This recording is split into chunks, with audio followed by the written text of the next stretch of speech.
Muy bien, espero que todos estén del otro lado lo mejor que puedan estar.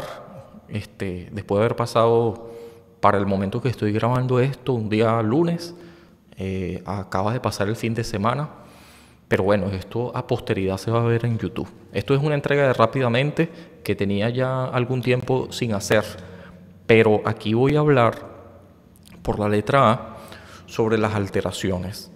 Y voy a tratar de hacerlo de la manera más sencilla posible y bueno, entendiendo de que hacer algo rápidamente no implica espontáneamente en relación al tiempo hacer un trabajo, una explicación que obviamente tiene consigo un quehacer, una expresión que requiere siempre un esfuerzo intelectual que siendo responsable uno trata de hacerlo lo más adaptado a lo que se pueda concebir como conocimiento cierto. Así que las fuentes son importantes.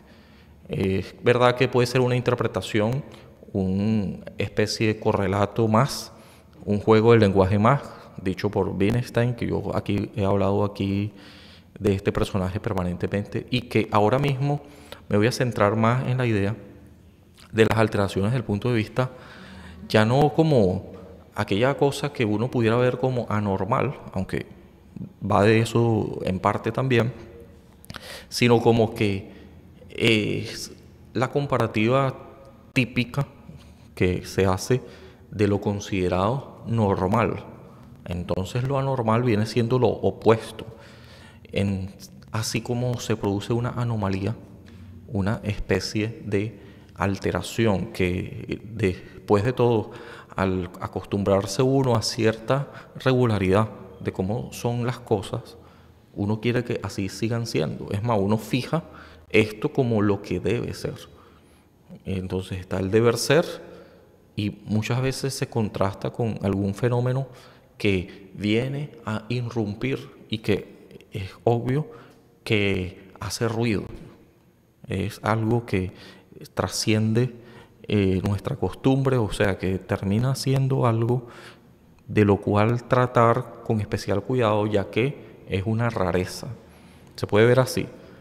Aunque es en esta expresión que se usa de neurotípico en relación a lo típico y cómo la expresión esta que viene de la teoría de la mente va del hecho de que se supone que hay una especie de normalidad o de media que termina siendo una especie de moldura o de forma de concebir incluso lo intelectual.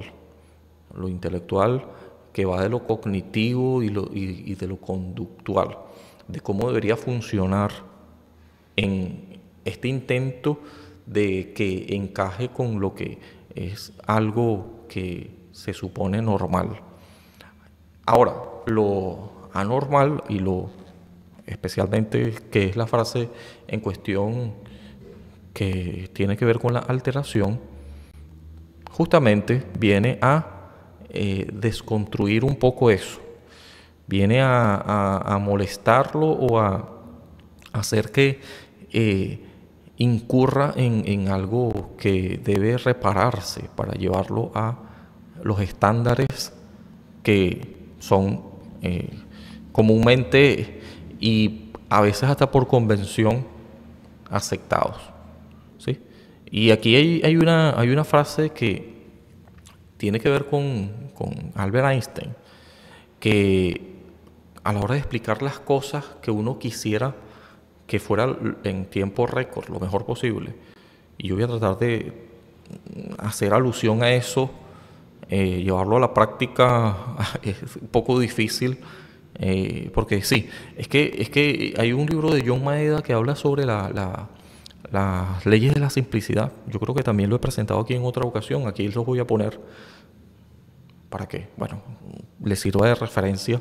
En el caso de querer ahondar, en algún momento tendré que hacer un video al respecto, porque es que uno quiere ir en cuestión de entender algo que se lo pongan casi que digerible. En la época de la inmediatez en la que vivimos, la gente está frenéticamente ocupada en sus mismas actividades que no tienen tiempo de ver algo tan extenso, porque hay que dedicarle más tiempo y bueno, reflexionar sobre algo también inevitablemente requiere tiempo, un tiempo que las personas no tienen o que no están dispuestas muchas veces a dedicar. Entonces, primero, porque hay muchas cosas que reclaman la atención. Y bueno, esto es normal. Quizás por eso Albert Einstein llegó a decir, y las leyes de la simplicidad de John Maeda en su libro hace alusión a tal cosa, quizás inspirado en esta frase de Albert Einstein, que dicen que él dijo: si tu intención es describir la verdad, hazlo con sencillez, y la elegancia déjasela al sastre.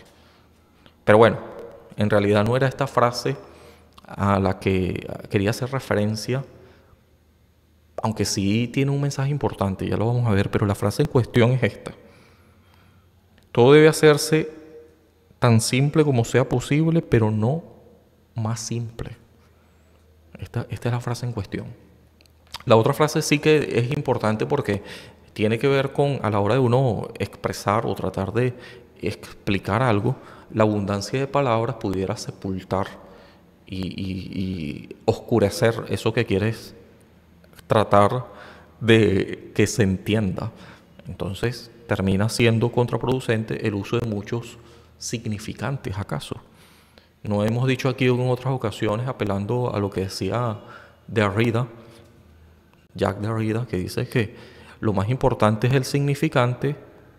Eso le da sentido y tiende a alcanzar en una meta que es siempre pospuesta muchas de las veces, alcanzar el significado de algo, entendiendo de que mientras más significantes concurran, una explicación lo mayor explícita, exhaustiva que sea, pudiera ser beneficioso en función, una vez más, de entender. Pero esto no le resta sencillez. La sencillez no va de hacer una idea lo más sucinta posible, queriendo decir esto de que es algo que has comprendido lo suficiente como para que lo expliques de esa manera.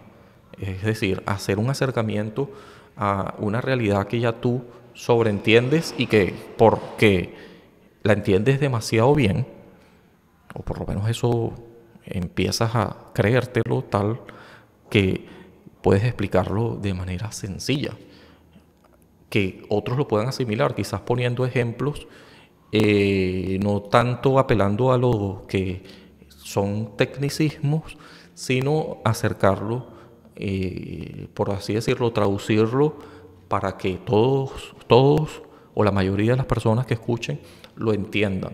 No queriendo decir esto que por ser fácil de entender, porque esta es la otra cara de la moneda, el perjuicio que se puede llevar algo que alguien explique de manera simple, es que quieran tratar de hacerlo ver poco inteligente, porque lo sofisticado tiende a verse más inteligente que lo simple, en cuanto a que si bien se pudiera ver así como fácil, también se pudiera interpretar de que se le dedicó poco tiempo, se ve poco esfuerzo en cuanto a que yo lo puedo asimilar bien. En cuanto a eso mismo, yo puedo ver que nada, esto tiene que ser demasiado sencillo y demasiado fácil. Pasa algo como aquel síndrome, yo aquí he hablado de eso como un sesgo cognitivo Dunning-Kruger, que uno pudiera creer que con pocos elementos a lo mejor está lejos de ser lo suficiente. No voy a decir que uno va a alcanzar todo lo que se tenga que decir sobre un tema, un tópico, y el nivel experto está a la vuelta de la esquina.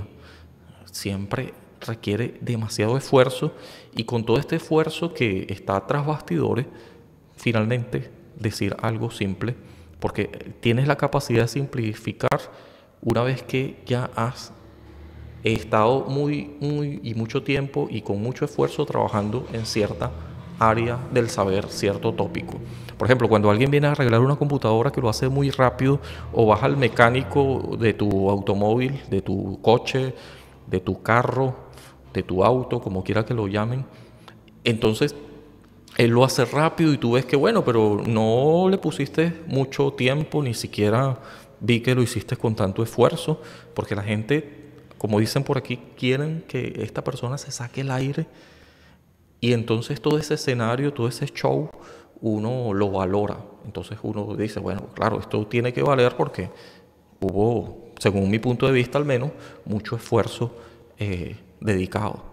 Ahora, tú no ves el esfuerzo, aunque sí hubo dedicación de ello, estudios, muchas noches sin dormir, quién sabe qué cantidad de esfuerzo y cantidad de momentos dedicados a tal cosa. Y bueno, como eso no se ve y no tiene por qué vérselo, es simplemente una dedicación que esta persona, en su forma de interesarse en este tema, terminó convirtiéndose en un experto, por tanto puede hacerlo ver fácil.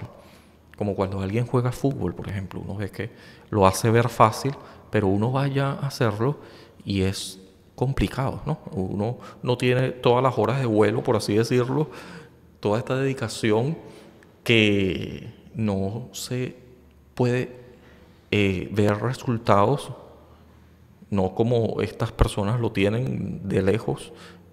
Si es que tú te aventuras a hacerlo simplemente porque yo lo puedo hacer también, si él lo hace, yo también, ¿por qué no? Claro, pero es que tú tendrías que hacer típicamente lo que él hizo, ¿no? Todo el esfuerzo que está detrás, que le precede a ese simple momento así lo ves tú, así lo puedo ver yo también, un simple momento donde ocurrió esa hazaña.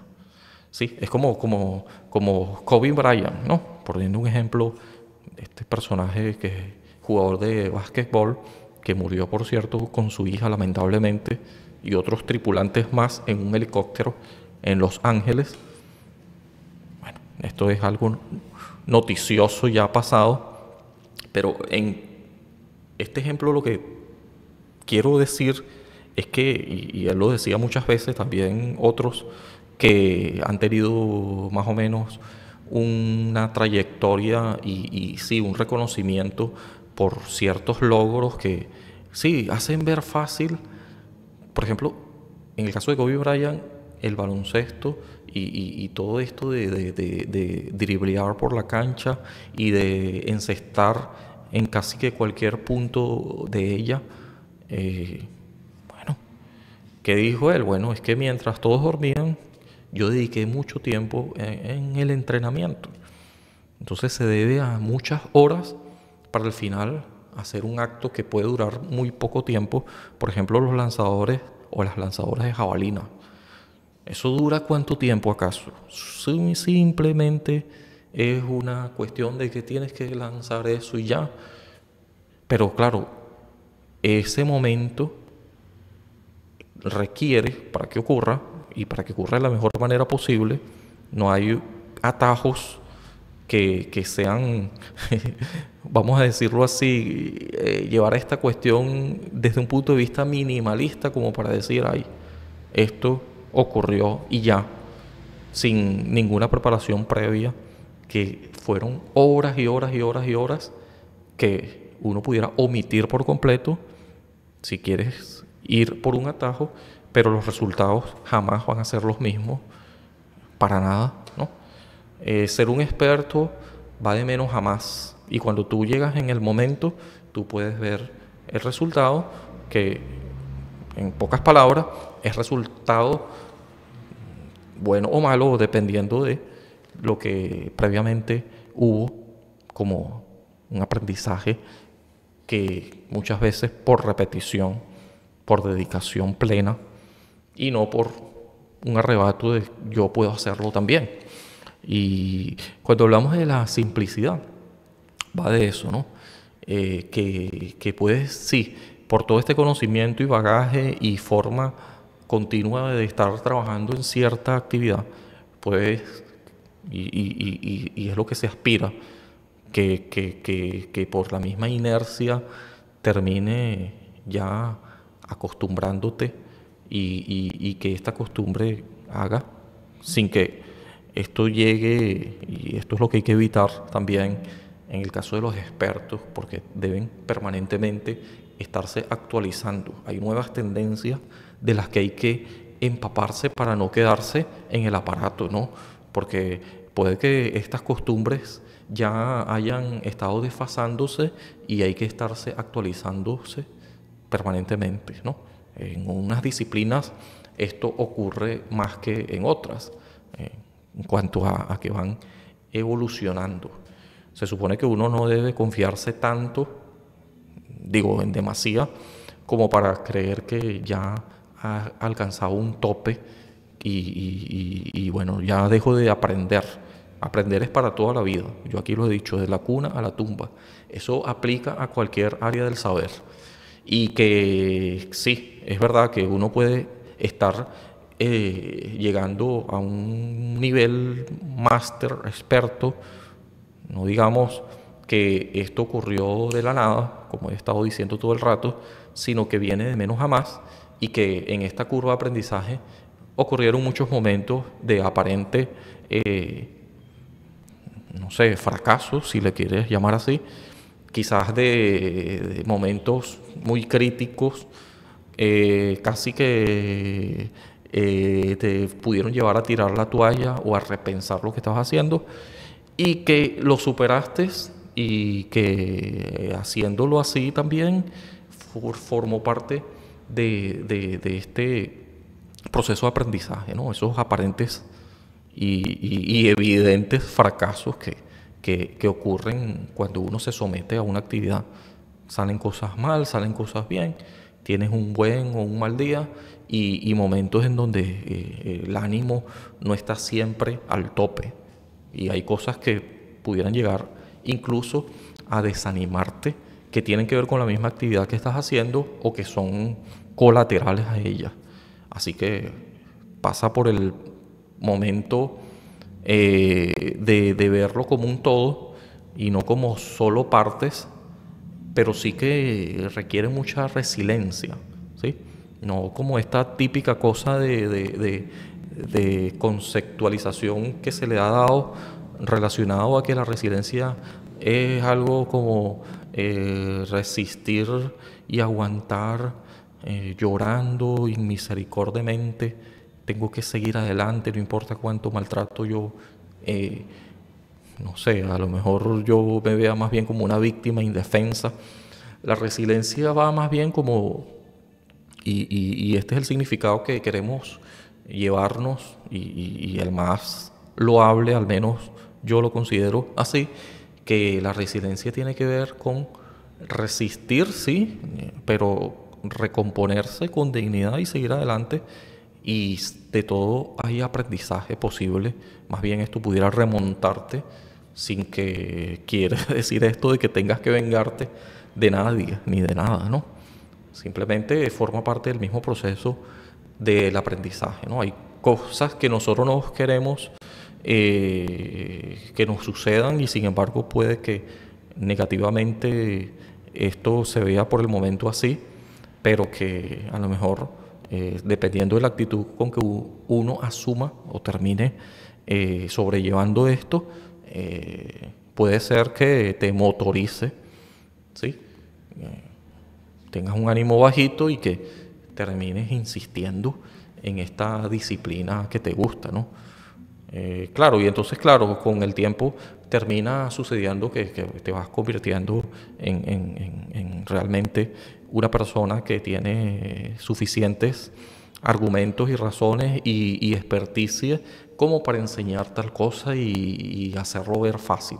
Hacer esto no es de un día, 2 días, 3 días, sino de un tiempo y de una persistencia y la resiliencia es totalmente algo que te va de alguna manera enseñando, y esta persistencia con la que tú determines y te resuelvas a seguir adelante, te va haciendo resistente, te va poniendo como que muchas capas, ¿verdad? De cuero, ¿verdad? Hay una expresión que es muy coloquial que se usa, como que va haciendo que te formes callos, ¿no? Como quien trabaja de pronto con un machete, ¿no? Y al principio, usando esto como metáfora, pero es algo real porque tiene que ver con el trabajo que se hace y lo podemos traspolar a cualquier tipo de trabajo. Y bueno, sí, con el tiempo va como cauterizándose, ¿no? Como que poniéndose más resistente la mano, y al principio es verdad que te van a salir unos callos y te va a doler, pero tú puedes decir, bueno, esto forma parte del proceso y la mano se está, como que dicen, curando, ¿no? Se cura, se pone resistente. Hay unos, y esto se debe justamente a eso, ¿no? Nuestro cerebro también se va adaptando, y nuestra biología también, en la medida que te sometas a una actividad, va como que hallando y creando las condiciones para que se minimice el sufrimiento sobre eso, ¿no? Entonces, esto se da por la neuroplasticidad que termina favoreciendo la actividad con que tanta insistencia está andando. Entonces, estos surcos cognitivos, llámese sinopsis o... sí, se va instalando un aprendizaje y se va condicionando como unas adaptaciones que se hacen, ¿no? Y termina de todas maneras sucediendo de que no la pases tan mal, y a lo mejor hasta empieces a disfrutar de toda esta actividad que al principio no fue así, pero que con la insistencia terminó, sí, consolidando a una persona experta en cualquier área del saber. Y esto va desde lo más pragmático, que siempre, y no está disasociado, no está desligado, disociado es lo que quise decir, de lo intelectual. Todo tiene que ver con el intelecto, con nuestra capacidad de adaptación, con nuestra... sí, aquí yo he hablado un poquito de eso, también lo hablé una vez con una psicóloga. Son respuestas adaptativas. Estas respuestas adaptativas terminan, sí, siendo como una especie de antídoto contra estas situaciones que nos suceden alrededor, bien sea porque las formulaste así tú o porque están en tu entorno y sencillamente tendrías que adaptarte a ello. Permanentemente esto ocurre, no es estático.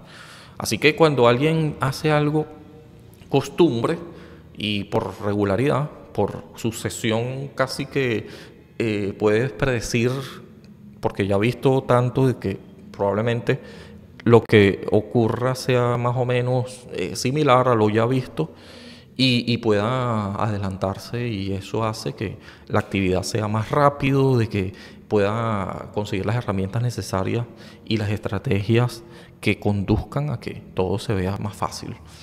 Eso, por supuesto, lleva tiempo, ya como he estado diciendo todo esto en cuanto a lo que John Maeda, por ejemplo, en su libro expresa, cómo nosotros podemos hacer que las cosas sean simples.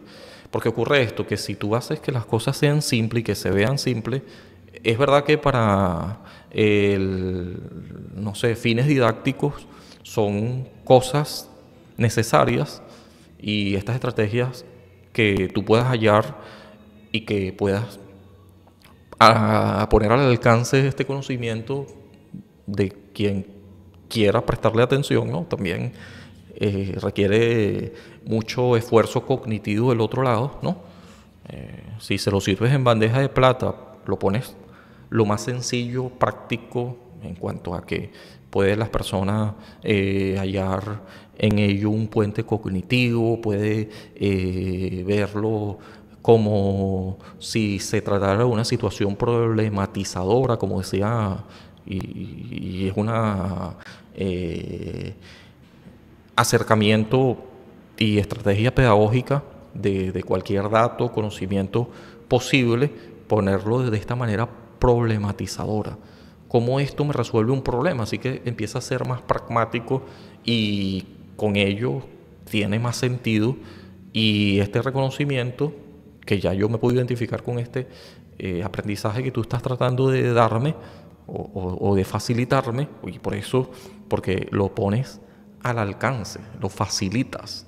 No estás haciendo de ello una complejidad tal más de lo que pudiera llegar a ser, sino que estás haciendo que las barreras se puedan minimizar.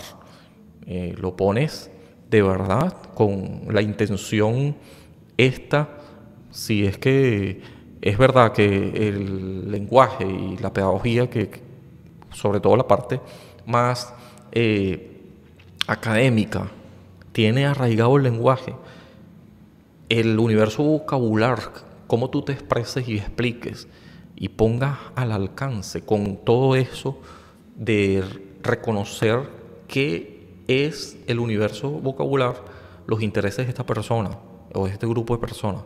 Más allá de que también tienes que hacer adaptaciones curriculares en el caso de que estés trabajando en un área de una persona que tenga ciertas condiciones que superan la norma, ¿sí?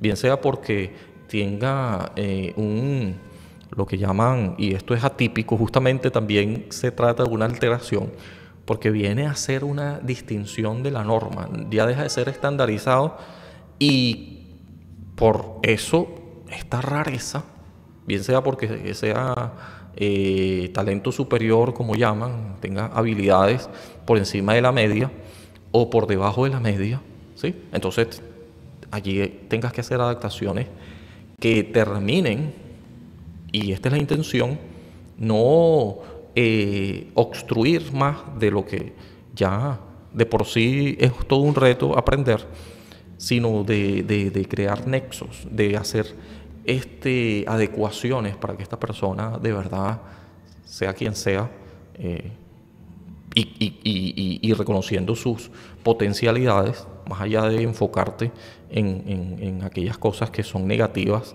que pudieras verlo así, como deficiencias, y que tú, como profesor, como persona que enseña, termine, y cualquiera, la verdad, termine viendo esto como que me supera, y que, claro, hay razones como para yo pensar así, no, quizás no tengo las herramientas, no estuve preparado, me sobrevino tal estudiante, y yo sencillamente prefiero no involucrarme, ponerme a un lado o ponerlo a un lado, todavía yo diría que es peor.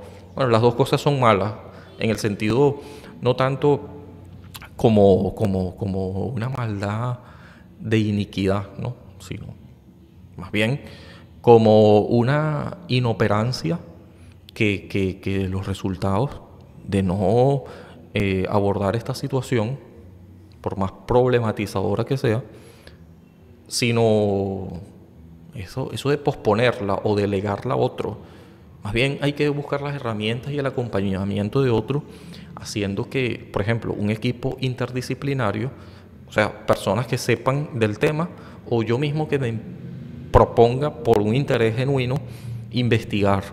En esta era del internet y de el uso de las TIC, tecnología, información y comunicación, yo puedo acceder a un conocimiento al menos mediano, suficiente como para a tratar de atender a las necesidades diferenciadas que bueno, trascienden a la norma. Estas alteraciones, por supuesto que asustan un poco, ya lo he estado diciendo, porque, por ejemplo, si un padre, una madre, da lo mismo, ¿sí? En este seno de la familia ocurre el nacimiento de un bebé que ya los médicos dicen que va a venir con problemas. Por ejemplo, estos problemas pueden venir desde allí, desde los genes. También pueden venir todavía habiendo superado el nacimiento o quizás durante el periodo de nacimiento, de la gestación, pudiera ocurrir una mala praxis médica y bueno, ya esto provocaría, lamentablemente, siempre es lamentable, una alteración en y quizás con el tiempo se empiece a notar más, pero desde allí es cuando se origina. Y que este niño o niña, este bebé, que finalmente va a ser una persona que va a asociarse con otros neurotípicos, empieza a ser y caer en el terreno de la neurodiversidad y percibirse que estas anomalías se van haciéndose más evidentes, bueno, pueden tener dificultades en el aprendizaje porque hay un problema, una condición que además de ser biológica, inmutable, que no puedes desprenderte de eso. Y es verdad que se pueden crear, y por eso es que se facilitan las condiciones como para que esta persona, y con buena intención, y ya va más de un acto intelectual, sino humano, bueno, que también apela a lo intelectual como para tener la suficiente empatía y usar métodos, herramientas y conseguir la forma de que esta persona también tenga acceso al aprendizaje, ¿sí? Hacer adaptaciones arquitectónicas en el caso de que sea una persona que tenga movilidad reducida, dependiendo del tipo de movilidad reducida que tenga, tratar de conocer y de ahondar más en cuáles son estas causas y consecuencias de esta anomalía, ¿sí? Y reconocerlo ya como uno de nosotros, los seres humanos. Es evidente que así siempre ha sido, pero nosotros tenemos que hacer consciente eso cada vez más y apelar a eso justamente para proporcionar una atención y ponernos en esos zapatos, ¿no? Eso es empatía. Esta empatía que después de todo tiene que ver con que a mí también o a algunos de los más cercanos a mí, llámese familiares o que yo, porque puede ocurrir también durante la vida adulta, que bueno, uno nació aparentemente bien, normal, todo bien, y puede tener un accidente sobrevenido catastrófico que pudiera llevarle, por ejemplo, un ACV, accidente cerebrovascular o cualquier otra situación que lleve a que este cambio de circunstancias sea irreversible. Que por ejemplo ya de adulto uno pierda la audición, tenga, no sé, por cualquier cosa, quizás por la aplicación de un medicamento, una mala praxis médica, se vea interrumpida esa aparente normalidad. Entonces uno también tenga que estar necesitado de que se le comprenda en eso. Uno pudiera, usando la imaginación, verse en esa situación, más allá de que tengas o no esa situación ocurriéndote o ocurriéndole a algunas personas cercanas, es que esta persona no es tan distante, después de todo es un ser humano y bueno, nada, yo tendría que, si en mi entorno está o en mi círculo, sea como sea, yo pudiera tener a lo mejor disposición de ayudar, la mejor disposición de ayudar posible. Esto pasa siempre, ¿no? Cuando vas en un bus, un transporte público, un transporte masivo, facilitar estos asientos que están para estas personas, los estacionamientos, hacer eso un acto de conciencia colectiva, que muchas veces termina siendo algo que evidencia la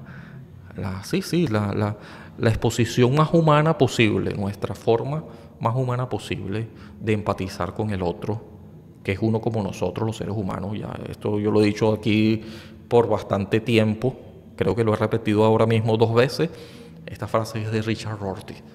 Sí, el libro en cuestión que él habla de eso, por supuesto que está muy relacionado con otros temas que tiene que ver con la ironía, contingencia y solidaridad. El libro de Rorty. Bueno, ya yo he hablado de eso aquí en otras ocasiones también, pero el punto aquí en cuestión es sí, convertirse en alguien solidario. La solidaridad no sale de manera automática. La solidaridad sale de la comprensión, de entender, de acercarnos a esta forma, quizás por medio como lo decía Rorty también, de ver películas, de leer. Cuando nosotros nos identificamos en una película con alguien que tiene síndrome de Down, que es algo que uno considera atípico, algo que después de todo es algo genético, que esta persona para nada se lo vio venir, y que sus padres y todo eso, cómo se estarán desenvolviendo, cómo manejan esta situación. Entonces todas estas películas, forma de arte, donde recrean estas situaciones, y yo me identifico con ello cuando lo veo, y eso, por supuesto, tiene como resultado muchas de las veces que yo me sensibilice a esto.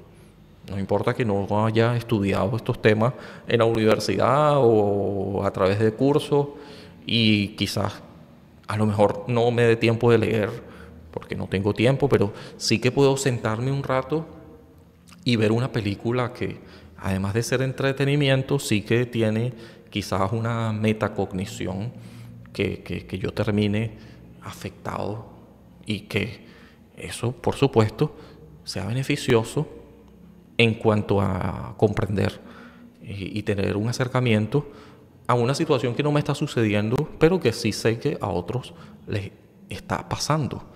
Así que los niveles de empatía y de solidaridad van llegando, sí, también a través de estas artes, de las películas y de todo eso. Cómo vive una persona con autismo, con TEA, ¿verdad? Trastorno del espectro autista. Cómo vive una persona con Alzheimer. Cómo será la vida de sus familiares. Cuáles son las cosas que pasan y cómo las superan. Y yo me voy identificando de alguna manera con eso. Me pongo en eso de empatizar. Eso es lo que quería decir. Y ya lo he dicho bastante, y que se evidencia no una comprensión plena, la verdad, como que si nosotros tendríamos que de verdad vivir eso, y es algo que a lo mejor no le deseamos a nadie, pero no tiene por qué ser una tragedia. Lo trágico sería no saber abordar esto, o sea, eso sería empeorar el problema. Es verdad que hay un periodo de duelo, ¿verdad? Así, primero negación, quizás empiezas a reprimir y a negar esto, después de resignación, ¿sí? Y poco a poco se va superando y normalizando eso, porque después de todo es algo que está siempre presente y seguirá estándolo, con lo cual hay que terminar sí, conviviendo y viviendo con eso. Otros pueden ayudar, que son los profesionales, personas que más o menos sí que pueden formar parte de este grupo de apoyo, no solamente porque han visto una película, sino que además lo viven en su cotidianidad. Tienen familiares así, y entonces empiezan a hacer asociaciones de padres, representantes, personas conexas que van, eso sí, como grupo de apoyo más allá de los profesionales que sí han estudiado para tal cosa. Y bueno, esto va de entender que estas alteraciones pueden ser de diferentes tipos. Vienen a romper la norma, pero que ocurren y que no se pueden negar. No puedo yo, porque sea raro, que era lo que ocurría antes y era toda una injusticia, bueno, estas personas ¿qué hacemos? Un genocidio. Si alguien nace mal o probablemente va a nacer así, bueno, hay que eliminarlo de la peor manera posible, en vez de ayudarlo. Eso era, así se pensaba antes. Por supuesto, el conocimiento que tenemos ahora, yo diría que ha hecho que se humanice más eso, aunque todavía hay muchos prejuicios y mucha poca inversión en atender las necesidades de este grupo que se llama vulnerable. Vulnerable porque es verdad que algunos de estos que estamos hablando, personas, no tienen ningún compromiso cognitivo, pueden hacer un aporte de verdad muy extraordinario. Pero cuando dejan de hacer, y este es el problema, la gran confusión y por ello la gran injusticia en cuanto a cómo valorar, cómo atender, si acaso se plantea atender estas situaciones. A veces no hay voluntad política porque la voluntad política es la que expresa y manipula el poder, y el poder mediático también tiende a ser algo que favorezca en cuanto a qué comunico yo de esto, cuál es el mensaje que cala más hondo y que a veces no hay estas condiciones, ¿no? Es verdad que en algunos países más que otros hay legislación en cuanto a, no sé, cómo atender y adaptaciones curriculares para la discapacidad. Ya no es una cuestión de mera lástima, sino de consideraciones legales, normas, estatutos, no sé, estas leyes que finalmente tienen que ver con la discapacidad, con el hecho de conquistar, ¿sí? Algunas, sí, yo diría que más que conquistar, y ya esta palabra suena bastante, bastante mal, ¿no? Porque quiere decir que tienes que pelear, y es lo que se ha hecho de verdad con los neurotípicos, para que ellos entiendan de que nosotros también tenemos derechos.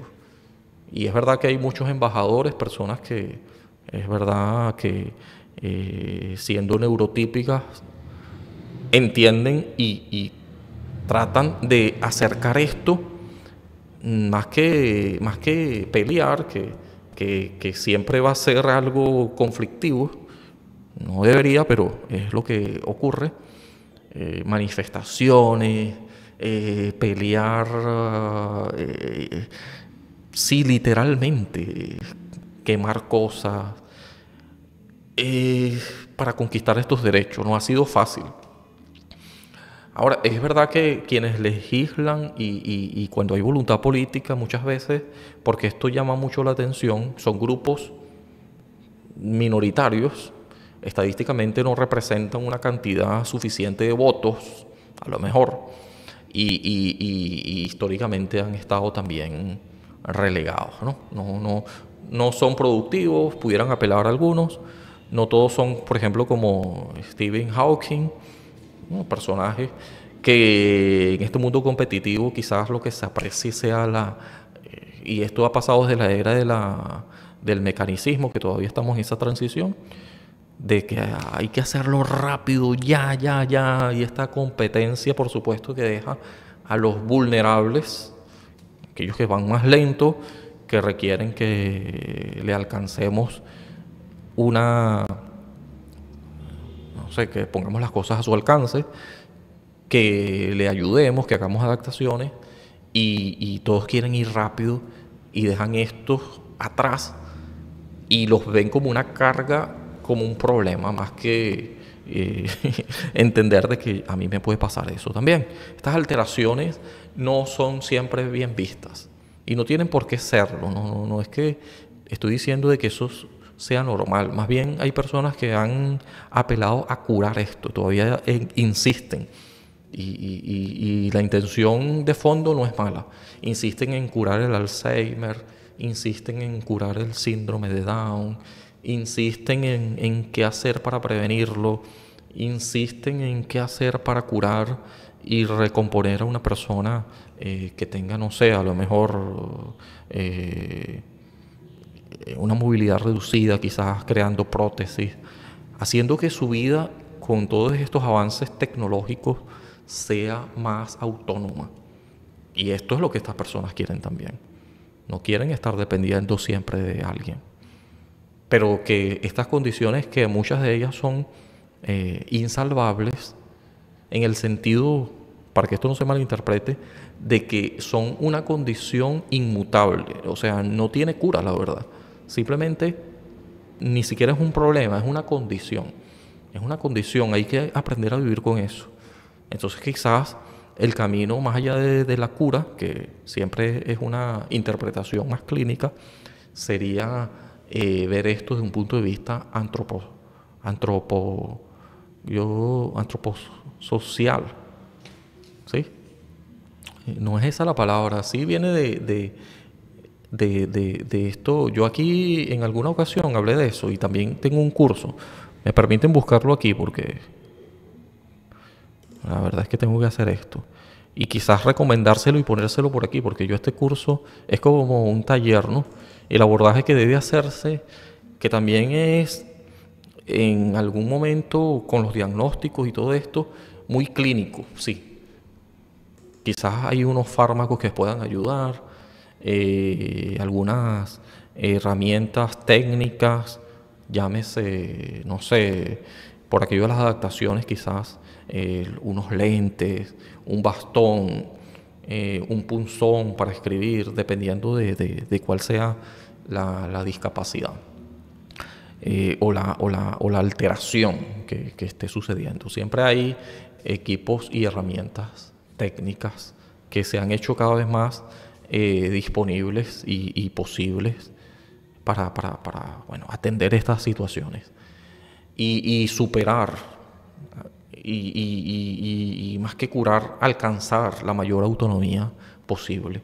El abordaje que debe hacerse también, y es el enfoque que les decía, debe ser socioantropológico, ¿sí? Antropológico y social, o social y antropológico, una palabra compuesta allí, ¿no?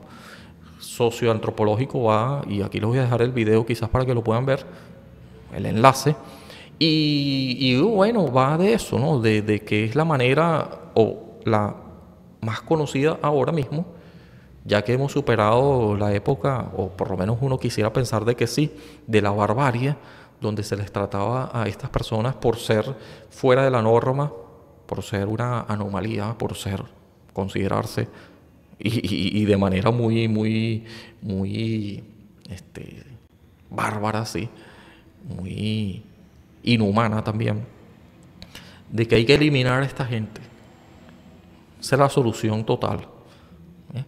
La solución definitiva es eliminarlo, más que, y algunos han dicho curarlos, y ahora se está diciendo, ya de un tiempo para acá, bueno, también está esto inscrito en estas conquistas humanas de las Naciones Unidas, de la Organización Mundial de la Salud. Se ha tratado de definir mejor todo esto, incluso el lenguaje que se usa, ¿no? Las nomenclaturas para dirigirse a estas personas, los términos se han suavizado, se han humanizado, por así decirlo, porque sí que los términos, yo aquí lo he dicho muchas veces, sí significan. Tiene que ver con esto de el efecto Pigmalión, ¿verdad? Como yo me dirijo a alguien, y también esto que yo también he dicho aquí, que tiene que ver con el lenguaje. El lenguaje sí que significa y que va dejando huella. De alguna manera termina haciendo una imagen mental y relacionando a estas personas con algo a través de una nomenclatura. Y tiene que ver con lo que nosotros hemos dicho aquí en otras ocasiones, y bueno, algunos ven que en esto hay un enfoque muy en relación a la lengua, que no necesariamente tiene que ser con una mala intención, pero que sí que termina condicionando, porque todo está mediado por los signos, ¿sí? Entonces, nosotros tenemos que tener cuidado en cuanto a cómo expresamos a través del lenguaje ciertas definiciones de estas personas. Y es verdad que hay un lenguaje, una jerga clínica, y es verdad que se ha tratado de adaptar más a esto de lo socioantropológico, entendiendo al otro y tratando de ver, acercándonos a su condición. Y en este sentido, una vez que tratamos de entenderlo lo mejor posible, abordamos el problema, la condición de la mejor manera, ¿sí? Programación neurolingüística. Esta era la palabra que, bueno, en realidad son tres iniciales, el PNL. Sí que hay que tener cuidado con el efecto Pigmalión en función a cómo nos expresamos de estos. Y bueno, nada, buscar la ayuda. Pero también buscar dentro de nosotros mismos el hecho, sí, de quizás ver películas, ya lo dije, asociadas a estos temas. Quizás leer un poco más detenidamente sobre estos temas. En este sentido, no veremos esto tan simplista, tan minimalista. Una cosa es que uno lo vea que es difícil, una tarea ardua, y otra cosa es que, más allá de eso, que no te quieras comprometer con estos temas, también empieces a verlo de manera casi que cosificar este tipo de situaciones y verlo casi que una reducción a lo absurdo, donde tú digas, bueno, nada, esto no me interesa y ya. Tenemos que hacer un acercamiento a esto también. Y bueno, la idea es crear conciencia, concienciación o concientización, como también suele decírsele. Y esto, por supuesto, más que un acto de conciencia, también verlo, porque menos mal sí que se ha legislado en muchos países y hay muchas instituciones que amparan y están alrededor de estos temas. Y que claro que es un acto de derecho, una situación de derecho de estas personas, y que esta persona puedo ser yo, esta otra edad, este otro puedo ser yo también. Claro, nadie quiere que le pase algo catastrófico, queremos mantenernos dentro de la norma, o sea, de lo normal, queremos seguir siendo neurotípicos y todo eso, pero sí que hay una neurodiversidad. Entonces nuestra mentalidad y nuestro alcance va también de entender, de acercarnos, de hacer un tratamiento y un abordaje lo más humano posible, y siempre es posible porque somos humanos. Es difícil que un animal se comporte como humano, pero que un humano se comporte como humano no debería ser difícil, ¿sí? Es cuestión de detenerse un poquito a pensar y no tener esta actitud tan mecanicista en esta era de inmediatez, que también, más allá de la era de que uno quisiera pensar que ya está pasando, de el asunto este de la revolución industrial, de que hay que producir, si no produce, bueno, hay que tratar de salir de esta persona improductiva. Producir va de rapidez, va de eficiencia y de la sobrevivencia del más apto, ¿sí? Esto es puro egoísmo, yoísmo. Pero cuando nosotros acercamos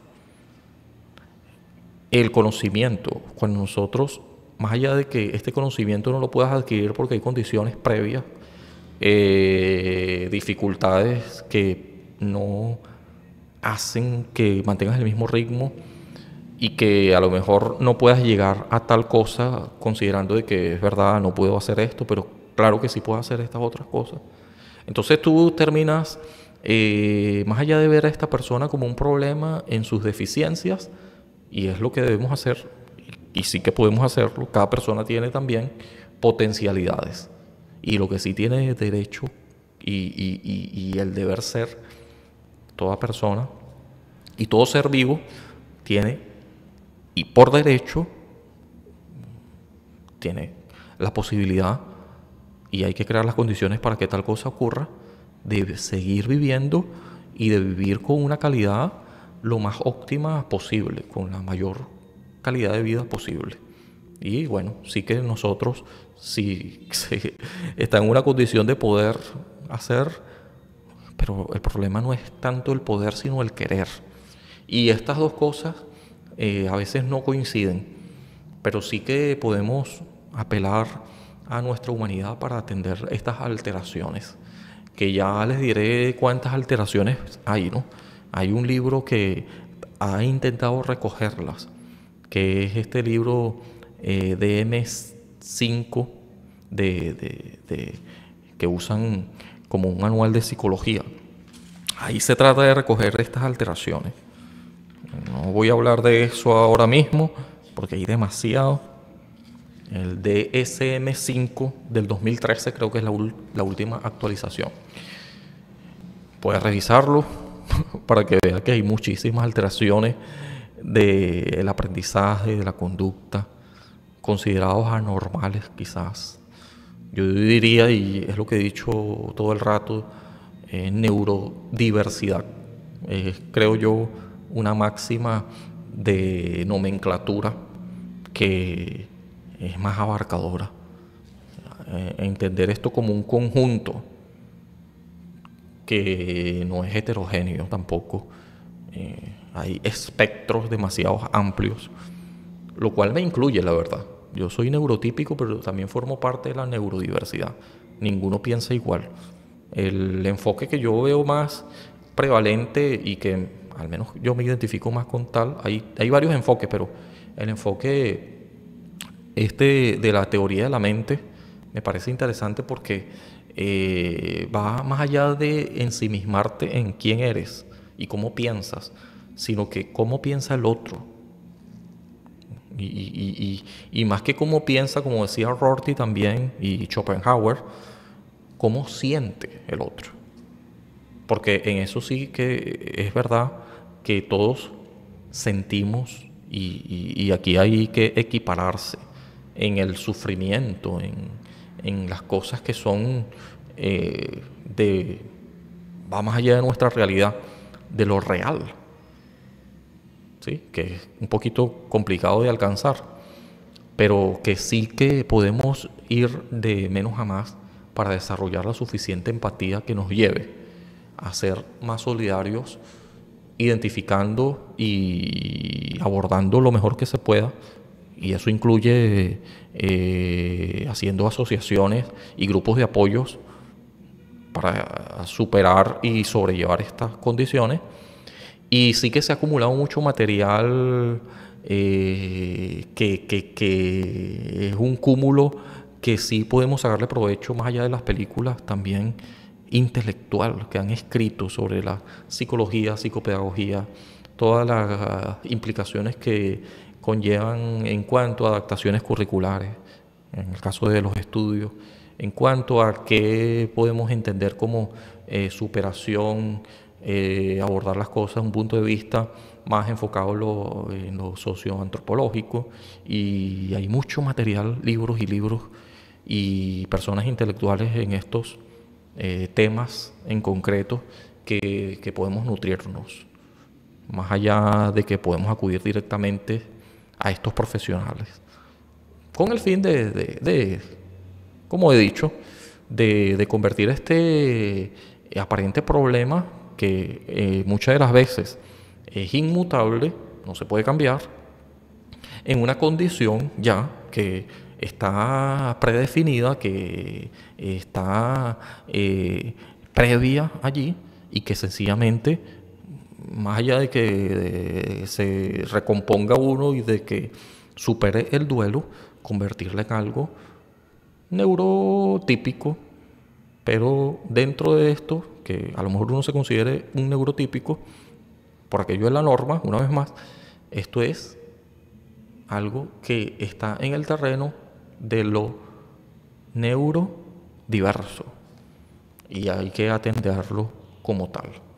Bien, esto es lo que quería decir en cuanto a esta palabra muy amplia, pero muy enfocada particularmente en este tema.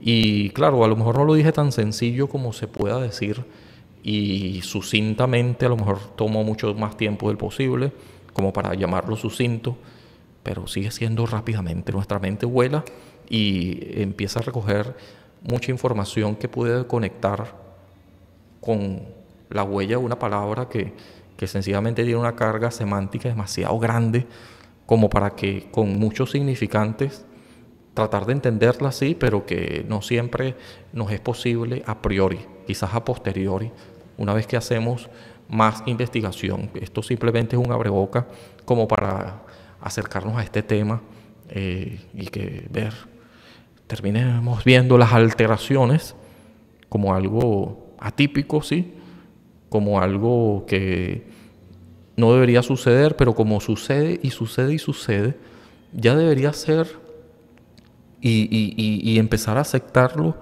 como algo normal. Y en la medida que se normalice, se puede abordar de la manera más solidaria posible. Bien, los dejo porque aquí yo pudiera estar hablando de esto mucho más tiempo. Hasta luego, nos vemos otro día. Chao, chao.